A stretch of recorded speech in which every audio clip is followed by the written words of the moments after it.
Welcome to the Deep Dive, where we take your articles, your research, your notes, and distill them down to the essential nuggets of knowledge. Our mission today is to give you a shortcut to being truly well-informed, packed with surprising insights, and just enough humor to keep you hooked. Today, we're diving into a topic absolutely crucial for any business or professional, the structured sales process. That's right. For this deep dive, our primary source is the 8-Step Sales Playbook, From Prospecting to Closing by Paramendra Kumar Bhagat. This playbook offers a really comprehensive, systematic look at how businesses can truly professionalize their sales efforts, turning what might feel like simple transactions into strategic long-term relationships. It's a pragmatic roadmap for anyone aiming to optimize their sales approach, engage customers more effectively, and ultimately maximize revenue in today's market. So why is systematizing sales so vital? I mean, most people think sales is all about raw charisma, right? A silver tongue or just natural talent. Yeah, it's a common misconception, but the playbook makes it unequivocally clear. Sales is the absolute backbone of any successful business. Without a systematic, repeatable approach, even the most innovative products, the best services, they can struggle to find their audience and get traction. The source highlights that many businesses, surprisingly, don't fail because their offerings are poor. Really? Yeah, but precisely because they lack a defined, consistent way to sell. A structured process streamlines efforts, dramatically improves the conversion of prospects into loyal customers, and ensures consistent, predictable revenue growth. It's about elevating sales from, an unpredictable art into a measurable science. That's a powerful reframing. So it's less about individual brilliance and more about a repeatable methodology, something you can teach, refine, scale up. The playbook even points to Salesforce as a prime example, a company that basically revolutionized sales through this systematic approach. From their earliest days, right? They focused relentlessly on meticulous lead gen, pipeline management, customer retention. Precisely. They essentially engineered a scalable model that has, generated billions. And if we connect this to the bigger picture, the source also highlights that sales should be viewed as a truly strategic business function. It needs to be deeply integrated, aligned with marketing, product development, customer service. It's about creating a cohesive customer experience, end to end. Which begs the question, are businesses genuinely understanding the buyer's journey? That awareness, consideration, decision, progression. And tailoring their sales approach to match where the buyer actually is, or Yeah. are they just pushing product regardless? Exactly, or just pushing product. And that's a critical challenge many businesses face. Yeah. The playbook pinpoints several common hurdles: a lack of clear strategy leading to inefficiencies, poor lead qualification, which wastes immense time and resources, ineffective communication that fails to articulate real value, and crucially, a consistent failure to follow up adequately. That follow-up piece is huge. Yeah. It really is. The Blockbuster versus Netflix case study is a classic, stark illustration of sales strategy failure. Blockbuster rigidly stuck to outdated methods, late fees, physical stores. Right. While Netflix embraced data-driven insights, customer-centric digital models, Yeah. totally revolutionized an industry. It really underscores the need for adaptability. Absolutely. And what's truly transformative here is how profoundly technology has reshaped modern sales. And it continues to reshape it. CRM systems, artificial intelligence, automation tools, these are no longer optional luxuries. They're essential capabilities now. AI-powered tools, for instance, can analyze vast amounts of data to predict customer behavior with remarkable accuracy, suggest highly personalized recommendations. Like Amazon's recommendation engine. Exactly like Amazon's engine. It's a globally recognized illustration of AI-driven sales in action. It personalizes offers based on individual browsing history, past purchases, leading to astonishingly increased conversions, and often without a human salesperson even involved in that initial touchpoint. Wow. And it's not just tech, right? It's also the timeless psychology of selling. The source dives into key principles like reciprocity. That feeling of obligation. Yeah, returning favors. Social proof, we buy when others endorse it. Scarcity creating urgency. And authority, how expertise influences decisions. Apple, for instance, masterfully uses exclusivity, high-quality design, influencer endorsements, build one of the most loyal customer bases in the world. So it's a powerful blend, isn't it? Structured steps, cutting-edge tech, and a deep understanding of human behavior. Absolutely. The ultimate conclusion of this playbook, really, is that sales mastery isn't about high-pressure tactics or manipulative scripts. It's about genuinely understanding customer needs, building authentic, lasting relationships, and diligently following a structured process for sustainable long-term growth. And that's precisely what we're going to unpack today, step by rigorous step, drawing from the insightful examples in the source. Okay, let's dive into part one, the foundation finding and qualifying your ideal customers. Sounds good. First up, step one, prospecting, finding your ideal customers. The playbook calls this the first and most important step, emphasizing that without a steady, consistent flow of new leads, businesses just stagnate. It's the fuel for the engine. Exactly. And what's truly insightful here is recognizing that prospecting isn't just about, casting a wide net. It's fundamentally about finding the right people, those individuals or organizations with a genuine, identifiable need for what you offer. And the ability to buy, right? Yeah, and the ability and authority to make a purchasing decision, yes. It's about intelligently keeping that sales pipeline consistently full. That's absolutely essential for continuous, predictable growth. The real art, I think, lies in identifying those hidden gems who might not even know they need you yet. Right. The source highlights this evolution in prospecting, moving beyond traditional methods like cold calling, direct mail. Which still have their place sometimes. Sure, but the emphasis now is heavily on modern approaches. Sophisticated social selling, AI-driven lead generation. It gives Salesforce's B2B prospecting strategy as a great example. They use a multi-channel approach. LinkedIn networking for targeted engagement, industry conferences for face-to-face relationship building, significant investment in inbound marketing to attract leads organically.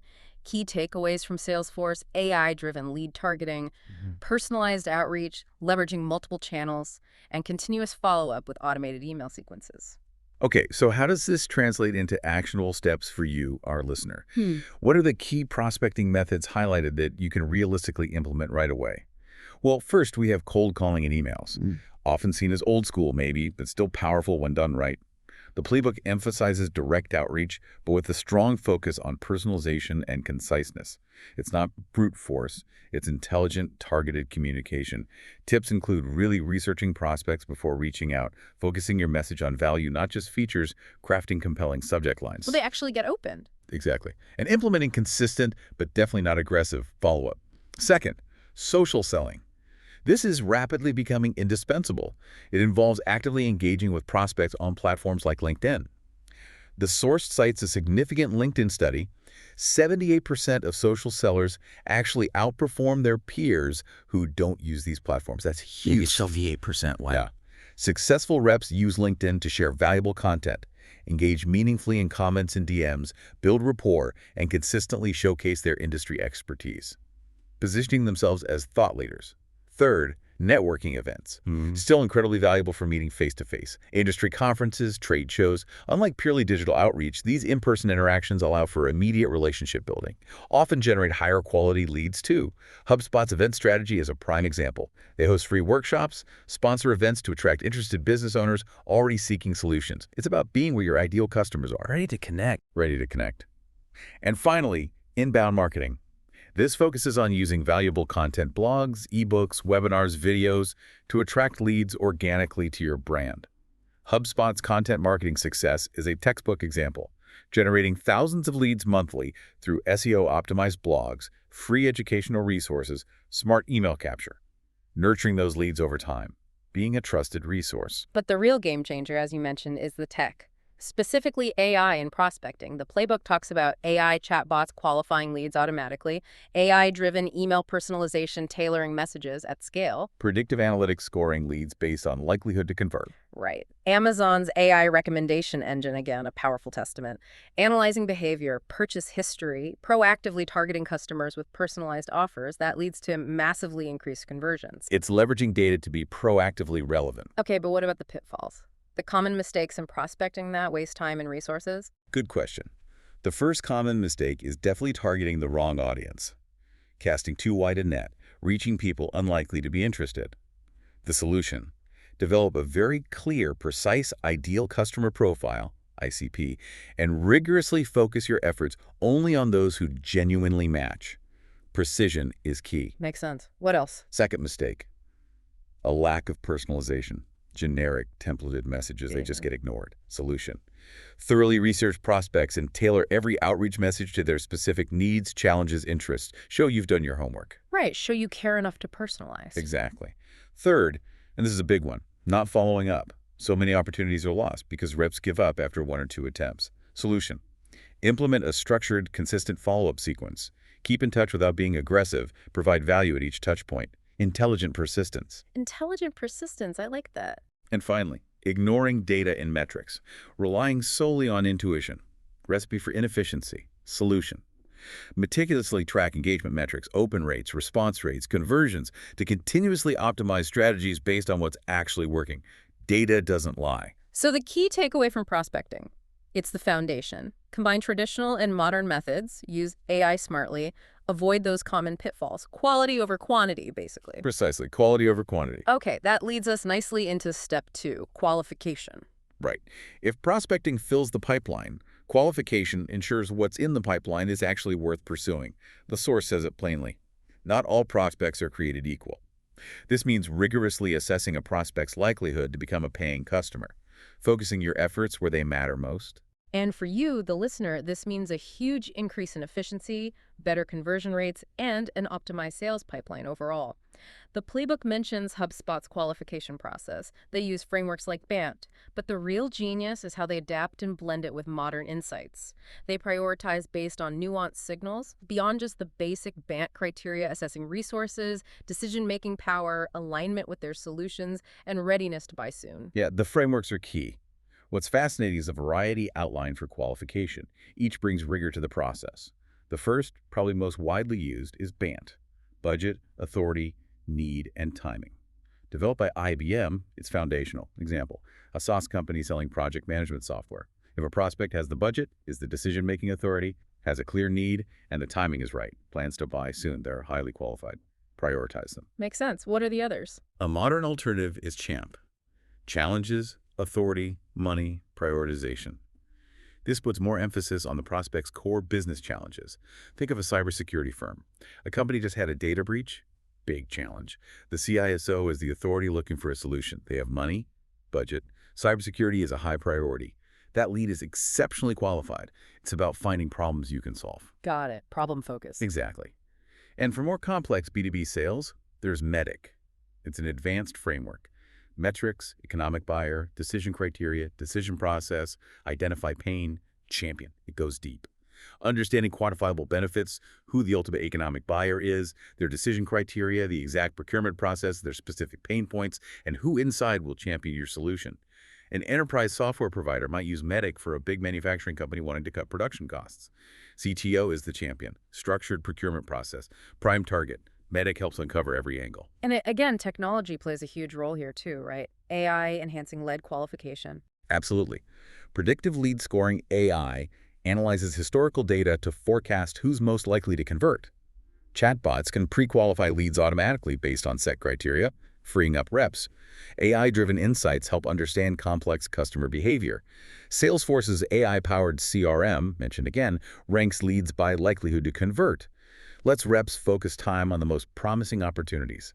It's like having a super efficient assistant. So given how critical qualification is, what are the common mistakes people make? Wasting effort, missing opportunities. A major one is chasing every lead without prioritization. Spending too much time on low-quality leads. Solution: implement a robust qualification framework immediately. Filter out unqualified leads early. Okay, what else? Ignoring the decision maker. Engaging someone without purchasing authority is a huge time sink. Solution: proactively identify and engage the true decision makers and key stakeholders right from the start. Makes sense. Find the right person. Then there's overlooking customer pain points, jumping straight into pitching without understanding their challenges. Solution: ask targeted, open-ended questions to genuinely uncover those pain points before presenting your solution.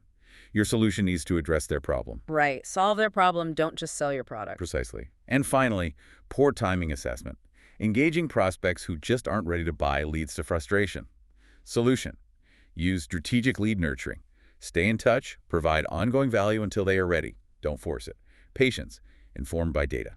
Okay. So the takeaway from qualification: use structured frameworks like BANT or MEDDIC, leverage tech like AI, ensure you're not wasting time on low potential leads. Work smarter, identify true opportunities. Exactly. Work smarter, not just harder. All right, let's move into part 2, engaging and presenting your solution, starting with step 3, research and preparation. Perfect transition. So once you've prospected and qualified, it's all about knowing your prospect inside out. This step, research and preparation, is critical. The playbook states emphatically: Successful sales pros know their prospects before making initial contact. And what's crucial here is that this research isn't just a formality. It actively builds trust and credibility right from the start. It lets you craft targeted, personalized pitches that resonate deeply. Positions you as a trusted advisor, a problem solver, not just another seller. In today's informed buyer landscape where prospects do their own research, personalization rooted in deep understanding is absolutely non-negotiable.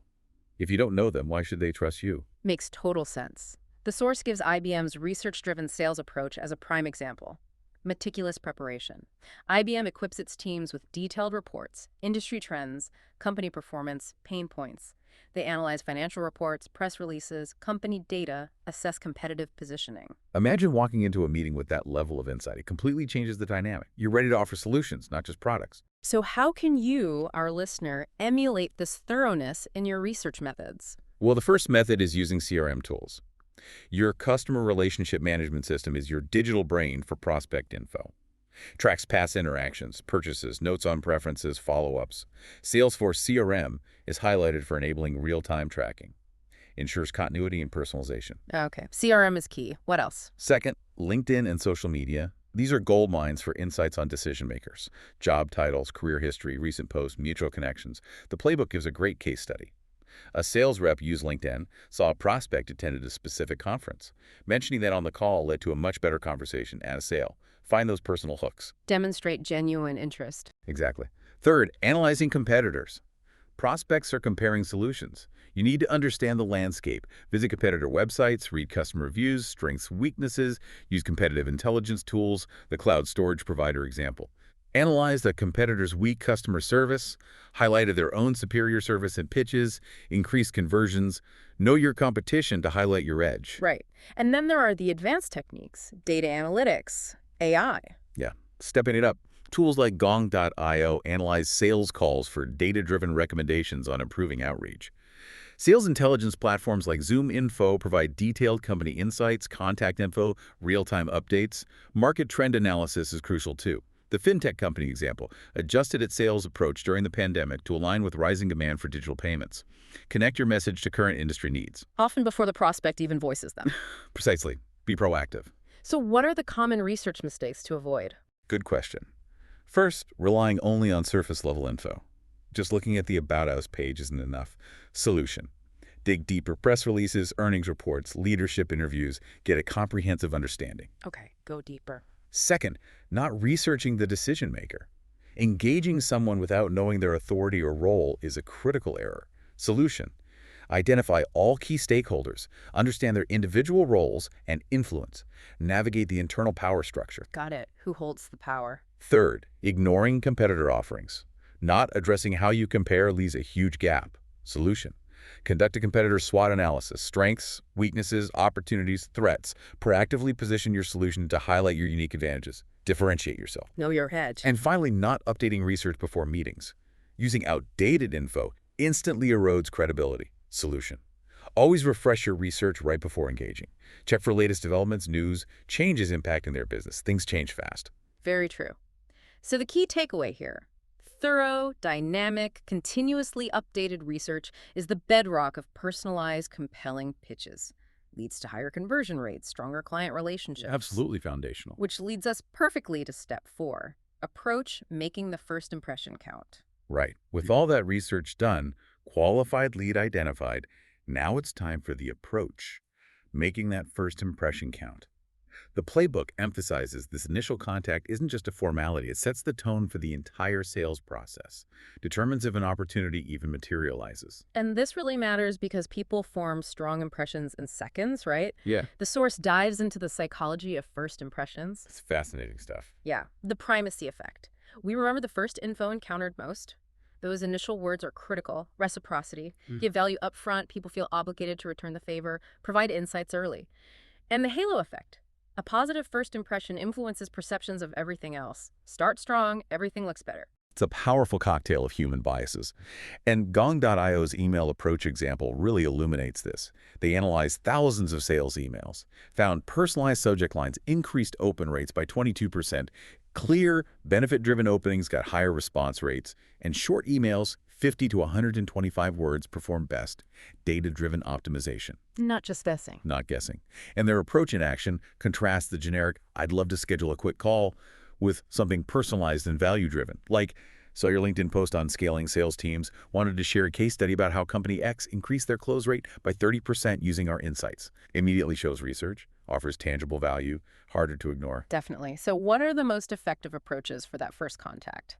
The playbook outlines 3 key methods. First, cold calling. Dreaded, maybe, but still effective when done well. Tips. Research beforehand. Strong opening line. Capture interest in 10 seconds. Be confident and concise. Handle objections gracefully. Salesforce's structured cold calling strategy increased conversions 35% by focusing on value proposition and engagement questions, not just asking for a meeting. Right, structure is key. Second, warm emails. Different from cold emails, leverage a prior connection. Mutual acquaintance, event attended, previous interaction, best practices. Compelling subject line, reference the connection, keep it short and value-driven. Clear call to action, CTA. Example. Subject. Quick question about company initiative. References prospect's article, offers relevant case study. Builds immediate trust. Exactly. And third, social media engagement. Building relationships before pitching. Core to social selling. Tactics. Comment on posts, share valuable insights, personalized connection requests, no generic messages. Use LinkedIn voice messages to stand out. LinkedIn Sales Navigator is highlighted companies using it report 45% higher win rates. Nurture before you sell. 45% is significant. Now, the flip side, common mistakes in the first approach, things that shut doors immediately. First, being too generic. Same message to everyone. Major turnoff. Solution, personalize every message based on their background, company, need. So you see them as an individual. Precisely. Second, focusing too much on yourself. Launching into your company product first. Solution, lead with value. Address their challenges. Show you understand their world first. Make it about them. Third, overloading with information. Long emails, rambling calls. Overwhelms prospects, disrespects their time. Solution, keep initial contact concise, to the point. Leave them wanting more. Intrigue them, don't bury them. Right. And finally, not having a clear next step. Ending without a clear CTA leaves them hanging.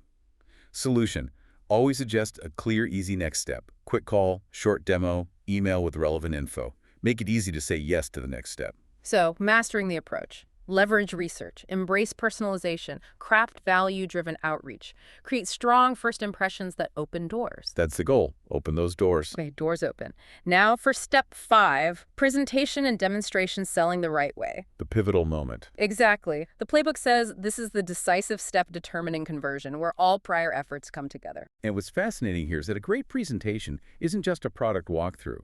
It's about crafting a compelling narrative, demonstrating clear value, building trust, connecting with pain points and aspirations, showing them a path to a better future.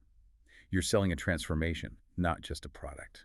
The source really emphasizes the power of storytelling in sales and explains why it works in neuroscience. Stories activate emotions, memories, sensory experiences, make info more relatable, memorable. It breaks down the components: hero, customer, problem, guide, your company, solution, outcome. Salesforce often starts demos with customer success stories to build that emotional resonance first. Smart move. Yeah. Which brings us to a crucial point. How do you present value, not just features? The playbook distinguishes features, what it does, benefits, what that means, and value, measurable impact. To shift the focus, contrast. Our platform includes automated reporting tools. Feature with our automated reporting tools save your team 10+ hours a week, letting them focus on strategy. Value. Clear, quantifiable outcome. The playbook mentions the value triangle: operational time savings, financial cost reduction, revenue increase, strategic competitive advantage. HubSpot's value-based demos are a prime example. They train teams to link features to quantifiable business outcomes, like how their CRM reduces lead leakage. Got it. Link features to tangible results. This is where live demos and case studies come in, right? As proof points. Exactly. Live demos are incredibly effective. Allow prospects to see the product in action, brings tangibility. Opportunity for real-time engagement. Best practices. Customize the demo to their use case. Keep it simple. 2 to 3 key features aligned with pain points. Tell a story as you walk through. Leave room for interaction, questions, feedback. Zoom's scalable demos during the pandemic, showcasing usability. Quick deployment via real-time demos were critical to its adoption. And case studies. Powerful proof points. Build undeniable trust. A well-structured case study needs. client background, problem faced, solution provided, and crucially, results with metrics. Adobe's use of customer stories across industries illustrates this well. Shows how their tools solve specific, real-world challenges with measurable impact. Okay, but how do you keep prospects engaged? Avoid the one-way lecture, interactive techniques. Great question. One technique. Live polls and surveys using Slido, etc. Ask questions like biggest sales challenge. Creates immediate engagement, personalizes the conversation. Makes them participate. Yes. Second, clickable demos and simulations. Let prospects explore at their own pace. Hands-on experience. Tools like Envision for mockups or dedicated demo environments. Gives them control. Third, whiteboarding and visual collaboration. Using virtual whiteboards, Miro, MURL, to visually map out complex solutions during discussions, especially good for intricate sales. Makes it clear. And finally, role-specific customization. Tailor demos and content based on their role. CMO cares about marketing automation results, CTO about technical performance. Oracle's interactive presentations are a great example. Interactive dashboards let prospects input their own data, see projected outcomes immediately. Personalizes and empowers. Very cool. What are the common mistakes to avoid in presentations? Things that derail the sale. First, talking too much, delivering a monologue. Solution, ask open-ended questions, pause for input, make it a dialogue. Listen more, talk less. Exactly. Second, overloading with features, trying to show everything. Solution, focus on a few high-impact features directly aligned with their pain points. Keep it relevant. Third, not tying features to outcomes. Just demoing features without linking to business value or ROI. Solution, always highlight how it improves their ROI or solves a specific challenge. Show the so what. Precisely. And finally, ignoring visual design. Cluttered, text-heavy slides. Solution, use clean visual slides. Graphs, charts, infographics make info easy to digest and remember. Make it look good, make it clear. So, mastering presentation. Combine narratives with data, tailor experiences, foster active engagement, show possibilities, not just products. That's the essence of it. Show the transformation. Okay, moving into part 3. Overcoming hurdles and securing the win. Step 6. Handling objections. This is a big one. Absolutely critical. The playbook reframes hearing no, not as failure, but as the start of a meaningful conversation. An opportunity, not rejection. And that perspective shift is powerful. Objections aren't resistance. They show engagement. The prospect is processing, thinking critically, seeking clarity. A prospect asking questions is interested. Zendesk trains its team to welcome objections. Instead of reacting defensively, ask probing follow-up questions to understand the root cause. This led to a 30% increase in their conversion rates. Moves reps from sellers to trusted advisors. 30%. Wow. Okay, so what are some common objections and how does the playbook suggest responding? Let's start with the classic. It's too expensive. Often means they don't see the full value or maybe budget is tight. Playbook advises. Highlight ROI, share case studies, break down costs relative to long-term benefits. Test this strategy. Highlight long-term savings, superior tech. Shift perception from cost to investment. Right. Frame it as an investment. Next, we're happy with our current provider. Signifies comfort, maybe inertia. Response. Ask probing questions to subtly find gaps in their current solution. Emphasize your differentiators, offer a risk-free trial or pilot. Gently uncover dissatisfaction. Then, now's not a good time.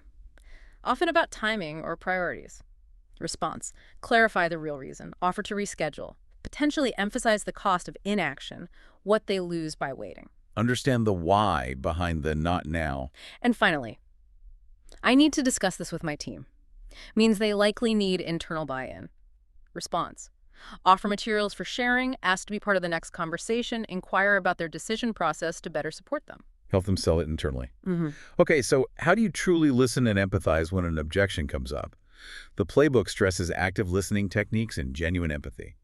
Active listening, repeat and confirm. So what I'm hearing is, correct, shows you're paying attention. Ask clarifying questions. Can you tell me more about that? To dig deeper. Validate feelings. That makes sense, given. Acknowledging their perspective. So show you understand their viewpoint. Exactly. And practicing empathy means genuinely putting yourself in their shoes. Acknowledge their stress, constraints, priorities. Don't rush to fix it. Listen first, without judgment. Adobe sales team does empathy training, role-playing different customer personas, helps reps respond with deeper understanding, improves relationships. That sounds really valuable, and this leads to practical application. Role-playing and refining responses. The playbook recommends this strongly. Very strongly. Create realistic scenarios based on actual objections. Rotate roles. re-prospect, record and review sessions, get peer feedback. It also introduces a powerful framework, ACAT. ACAT, what's that stand for? Acknowledge, recognize the objection without dismissing it. Clarify, dig deeper for the root cause. Address, provide a specific, tailored solution. Transition smoothly, redirect to the next logical step. Example for pricing concerns. Acknowledge, I understand pricing is a concern. Clarify, what range did you have in mind?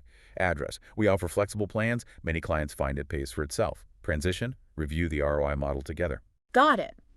A structured way to respond.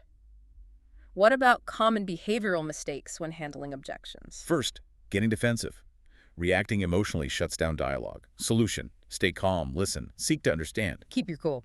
Second, using cookie-cutter responses. Generic answers sound inauthentic. Solution, personalized based on the specific context, show you heard them. Tailor the response. Third, pushing too hard. Pressuring them can make them back out. Solution, allow space for reflection. Offer to revisit later. Don't be overly aggressive. And finally, ignoring silent objections. Assuming silence means agreement is dangerous. Solution, ask questions to uncover unspoken concerns. Ensure everything's on the table. Get it all out in the open. So the key takeaway, handling objections is about guiding the prospect to clarity and confidence, turning resistance into deeper connection. Every no is an opportunity. Exactly, an opportunity to learn and build trust. Which brings us to the culmination, step 7. Closing the deal, getting the yes. The finish line, or maybe the starting line of the relationship. The playbook calls this the art and science of getting the yes, where all previous steps converge. And for you, the listener, understanding the psychology behind closing is crucial. The source highlights several aspects. Buyers need certainty. Uncertainty kills decisions. Effective closers eliminate doubts, validate the choice. Cognitive dissonance. Buyers feel tension wanting it, but fearing commitment. Your job. Resolve that tension by aligning value with needs. Commitment bias. Small commitments, demo, proposal requests, lead to bigger ones. Guide them through incremental steps. Oracle's consultative close strategy. Identify buying signals, repeated questions on implementation pricing as cues to reinforce value and move to close. Right, reading those signals is key. And what's insightful is there's no single closing technique. Top pros use a variety, adapting based on the buyer, industry decision style. One is the assumptive close, acting confidently as if the deal is done. When would you like to get started with onboarding? Use when clear interest exists, you're confident. But only use it when you have rapport, or it sounds pushy. Read the room. Absolutely. Next, the urgency close. Creates urgency for indecisive buyers. Limited time offers, deadlines. 20% off until Friday. Can you move forward by then? Use when they're on the fence. But be honest. Fake urgency destroys trust. Authenticity matters. Always.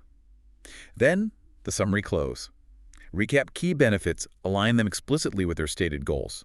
Reinforce their decision. You mentioned wanting XYZ. Our platform addresses all three. Shall we get the paperwork started?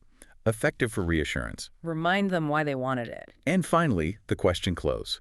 Ask a strategic question prompting a decision. Does this sound like something that would solve your challenges?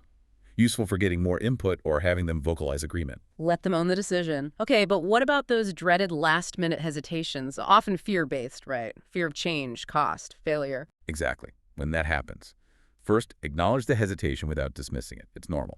Second, revisit the value, remind them of the compelling outcomes. Third, use social proof testimonials. Similar customer stories build confidence. Fourth, offer a safety net, flexible terms, trials, guarantees, ease fears. Dropbox Business's free trial is a great example. Eliminates perceived risk, leads to high conversions post-trial. Makes sense. Reduce the risk. Now, negotiation. How do you maximize value, not just slash prices, which erodes margins, devalues the offering? Critical point. One strategy. Focus on total value, not just price. Highlight long-term value, ROI, overall cost savings over time. Over a year, this saves 1,000 hours, translating to $50,000 plus in productivity gains. Quantify the long-term benefit. Second, trade. Don't give away. If you make concessions, ask for something comparable in return. If we extend this discount, can you sign by Friday? Ensures balanced exchange. Give and take. Third, use anchoring. Start with your highest legitimate offer to anchor value. Make subsequent concessions feel more significant. Standard package is $30 K, but we can work with you on a 2-year term. Set the bar high. And finally, bring in a third party when appropriate. Legal finance teams in complex deals add weight, prevent over-discounting. HubSpot's pricing integrity strategy. Coach reps to hold firm on pricing by focusing on ROI and value, not price reductions. Stand by your value. So what are the common mistakes in closing? Things that cause deals to fall apart right at the end. One major mistake: Hmm. not asking for the sale, waiting for the buyer. Solution: be assertive, direct when the time is right. Ask for the business. Another: talking past the close, continuing to pitch after they've shown buying signals. Solution: recognize signals, smoothly move to close. Know when to stop talking. Third: getting too aggressive. Pushing too hard can backfire. Solution: use a consultative guiding tone, respect their pace. Guide, don't push. And finally, closing too early.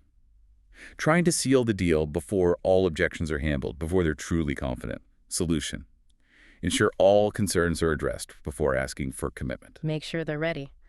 The key takeaway from closing: it's an art combining strategy, finesse, understanding human behavior, turns a transaction into a lasting relationship. Exactly. It's the beginning, not the end. Which leads us perfectly to the final part, part 4, sustaining success beyond the sale. Step 8, follow-up and nurturing. Where many unfortunately drop the ball. Right. The playbook makes it clear. The sales process doesn't end at closing. It's all about follow-up and nurturing, building long-term relationships. And the impact here is profound, quantitatively. The source highlights costs 5 times more to acquire a new customer than retain an existing one. Increasing retention just 5% can boost profits 95–95%. So the question for you, listener: why do follow-ups matter even more than the first sale? Good question. Why? The playbook outlines why. They reinforce trust, assure customers they made the right choice, address concerns early before they escalate, encourage repeat business, keep your brand top of mind, and critically, turn satisfied customers into powerful brand advocates who refer others. Amazon's post-sale follow-up emails asking for reviews. Perfect case study in leveraging this for engagement and improvement. Okay, so what are the most effective follow-up strategies to build these enduring relationships? First, email follow-ups. Scalable, effective. Best practices.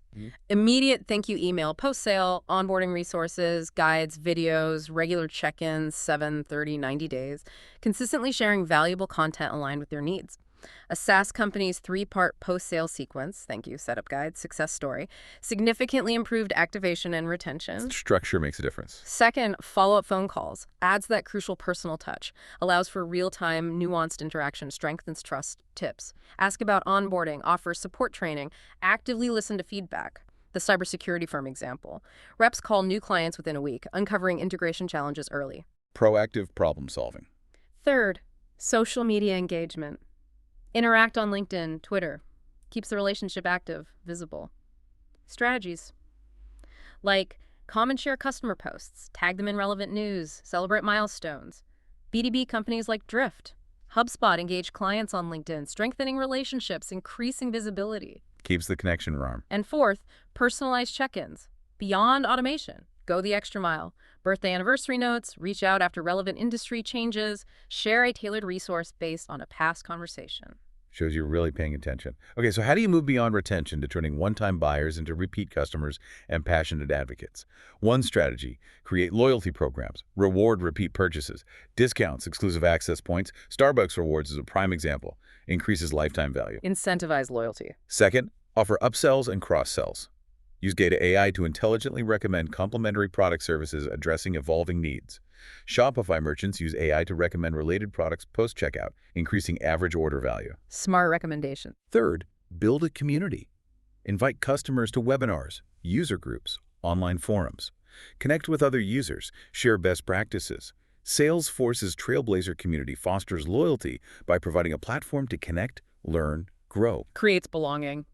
And finally, deliver ongoing value proactively.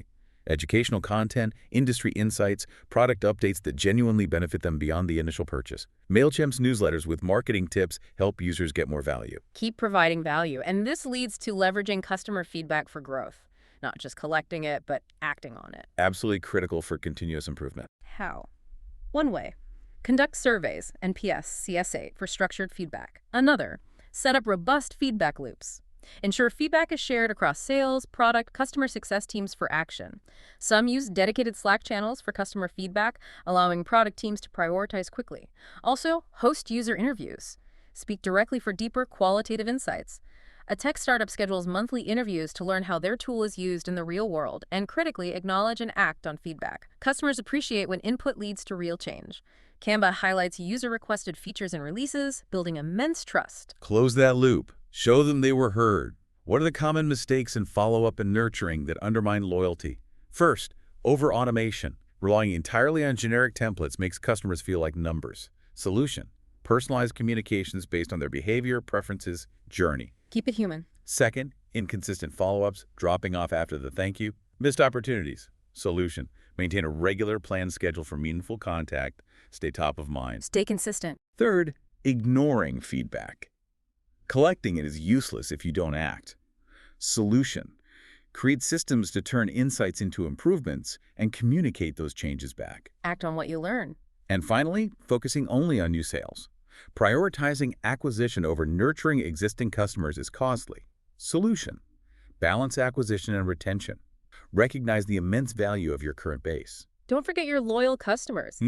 So the key takeaway: post-sale engagement isn't an afterthought. It's crucial for long-term satisfaction, loyalty, advocacy, drive sustainable business growth. Absolutely, it's the long game. And that brings us to the conclusion of our deep dive into the 8-step sales playbook.